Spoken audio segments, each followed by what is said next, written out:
A Donòstia hem pogut parlar amb ell. Ell és ex-etarra, condemnat per pertinença a ETA i per dipòsit d'armes, entre d'altres delictes no de sang, i això és el que opina sobre aquest cas concret de la investidura.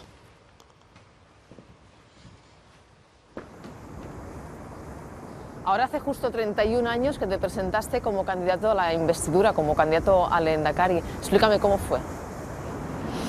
Bueno, pues haciendo un repaso histórico, volviéndonos a hace 31 años, pues nosotros dentro de la izquierda abertzale, entonces el partido político era Herri Batasuna, entonces había como costumbre que por cada provincia aparecería un preso en las listas, ¿no? Y de repente me vienen, un compañero me dice, oye, que han dicho las noticias que te van a presentar para el Lehendakari. Y digo, ¿cómo? Digo, pero no puede ser, digo.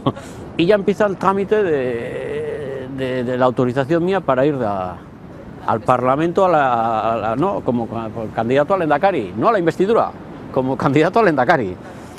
Y yo recuerdo que jurídicamente era la batalla que se planteó en aquellos momentos era más que nada jurídica. Estabas preso preventivo tú, de hecho.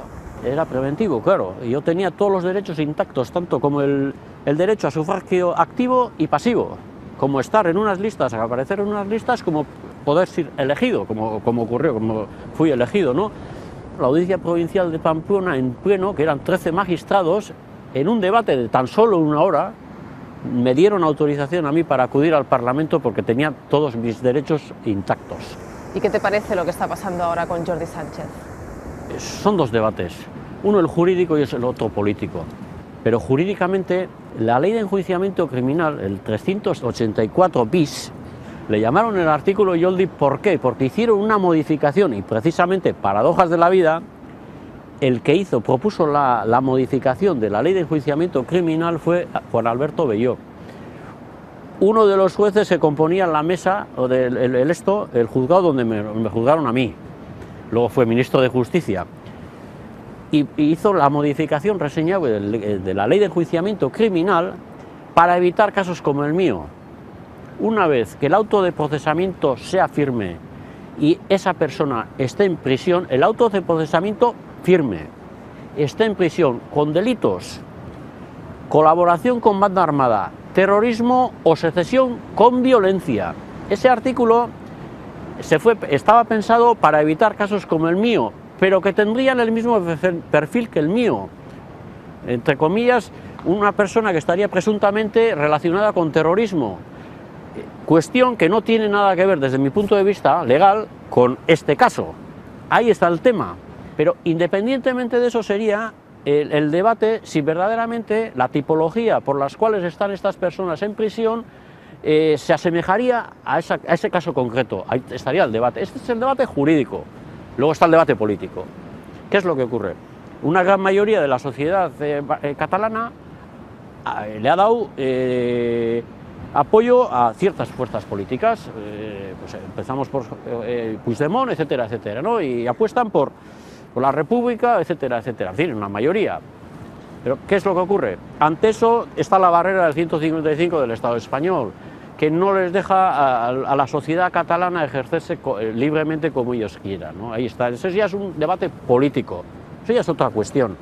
Pero el derecho a que estas personas, en este caso, si se diera el caso de Jordi Sánchez, como candidato al Lehendakari, o a presidente, perdón, pues tiene todo su derecho, independientemente de que luego sin la investidura lograse mayores o menores apoyos, ¿no? Eso sería otra cuestión. Yo, por ejemplo, cuando aparecí en el Parlamento, yo no iba a tener ningún apoyo, exceptuando lo de nuestro grupo. Además, mi presencia allí fue más que nada para denunciar lo que significaba en aquellos momentos el Parlamento para nosotros, etcétera. Pues en aquellos momentos nuestras posiciones políticas eran de otra manera, no íbamos al Parlamento, no le representamos legitimidad, etcétera, etcétera. Luego ya con las circunstancias la sociedad cambia, nosotros también los planteamientos hemos cambiado, ¿no? Se cambia, como la vida, todo cambia, ¿no? ¿Cómo se entiende que por terrorismo pases 16 años en prisión y ahora una serie de políticos catalanes les pidan hasta 25 años? Tiene su lógica desde un punto de vista de los mandatarios del Estado español, ¿no? A nosotros, retrotrayéndonos en décadas y décadas, por la violencia, etcétera, etcétera, nos decían más de una vez, el día que paréis sin violencia pues todo será conseguible, ¿no? Todos los objetivos sin violencia se pueden conseguir. Esa cantinela la hemos escuchado nosotros durante décadas, ¿no? Y el ejemplo más palmario de que eso ha sido una falsedad muy grande es el ejemplo catalán, ¿no? Unas personas que de modo pacífico, democrático, lo que le han dicho la ciudadanía por medio de los votos, el cual quieren crear un Estado, una república independiente, como quieran ellos organizarse, y de repente el Estado les responda por medio de la violencia, tanto física, como se vio en aquellos días en Cataluña, como legal, como es la aplicación del 155, ¿no? ¿Qué es lo que ocurre aquí? Pues eso es el hecho histórico que se dice muchas veces, que dicen antes roja que rota. Pues de una forma resumida se resume todo en eso.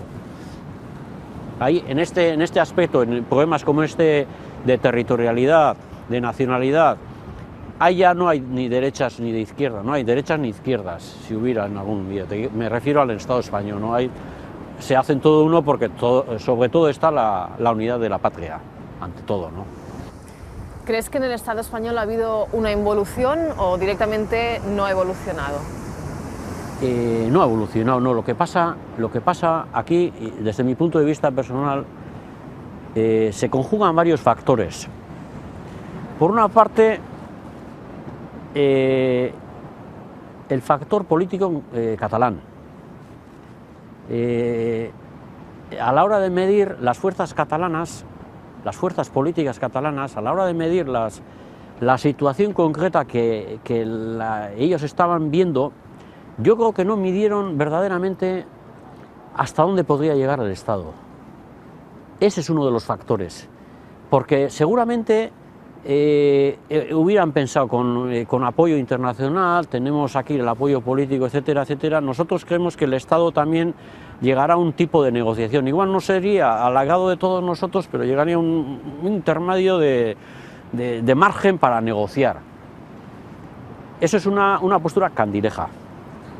Ahí está el tema. Eso a los vascos no les hubiera ocurrido, porque los vascos, por desgracia o por fortuna, a ese Estado lo conocemos en todo, sobre todo en el aspecto represivo lo conocemos muy bien y sabemos hasta qué punto nosotros hemos padecido guerra sucia, etcétera, etcétera, torturas sistemáticas, etcétera, etcétera, ¿no? Entonces los conocemos perfectamente y sabemos hasta dónde pueden llegar. ¿Qué sentiste cuando escuchaste aquel discurso del 3 de octubre?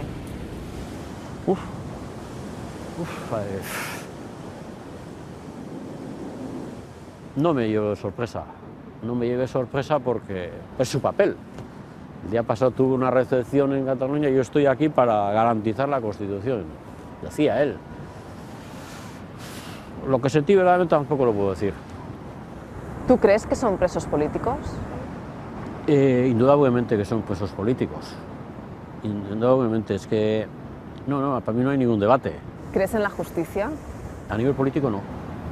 Cuando se le mire una cuestión como la que estamos debatiendo ahora mismo, el debate nunca se tiene que plantear a nivel jurídico, a nivel penal.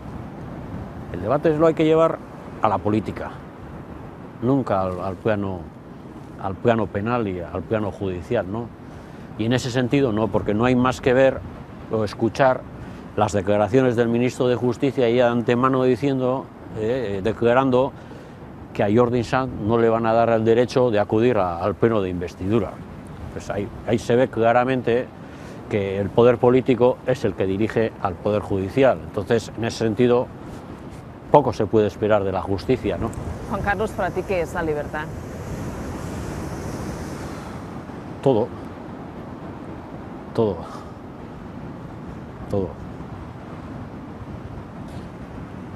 Hay que pasar las vivencias que hemos pasado, las personas que hemos estado privadas de libertad,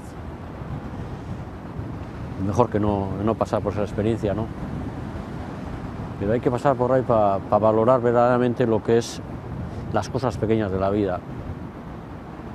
Las cosas pequeñas que las personas que no han pasado por esa situación difícilmente las van a ver, las van a percibir, ¿no? Es todo. Y son cuestiones de la vida que pasan, es parte de tu vida y si no hubiera sido parte de tu vida, pues no serías tú mismo, ¿no? Serías otra persona sin esa parte de la vida, ¿no? Y se valora de otra.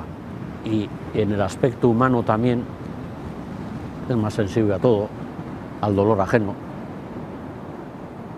Lo percibes de otra manera, porque tú también has sufrido, ¿no? En primera persona, ¿no? Pues hemos padecido situaciones duras, durísimas. Por eso decía antes que el régimen de vida carcelario que actualmente tienen las personas privadas de libertad al que conocimos nosotros tiene poco que ver, ¿eh? ¿Cómo te imaginas el futuro de Cataluña, de Euskadi, de España dentro de unos 15, 20 años? Posiblemente igual, no será igual vuestro caso, ¿no? Porque vosotros el buque lo habéis sacado, no sé, de puerto.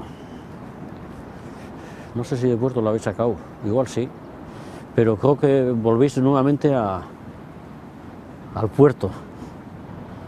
No veo a rumbo fijo el puerto este todavía, no lo veo. En un momento sí, había esa voluntad, esa decisión, pero visto lo visto, igual habéis visto mucho oleaje y habéis vuelto a puerto, ¿no? Y nosotros, los vascos, pues posiblemente habrá que reparar el buque y tendremos que andar ahí a ver si a dónde el rumbo lo tenemos claro, vosotros también lo tenéis claro, cuál es el rumbo, la libertad. El poder ser lo que vosotros decidáis, la mayoría de la sociedad decida y ya está, sin ningún veto de ningún lado, menos de Madrid, ¿no? Eso es, ni más ni menos, ¿no? Pero hay intereses políticos, económicos que están sobre todo ello, ¿no?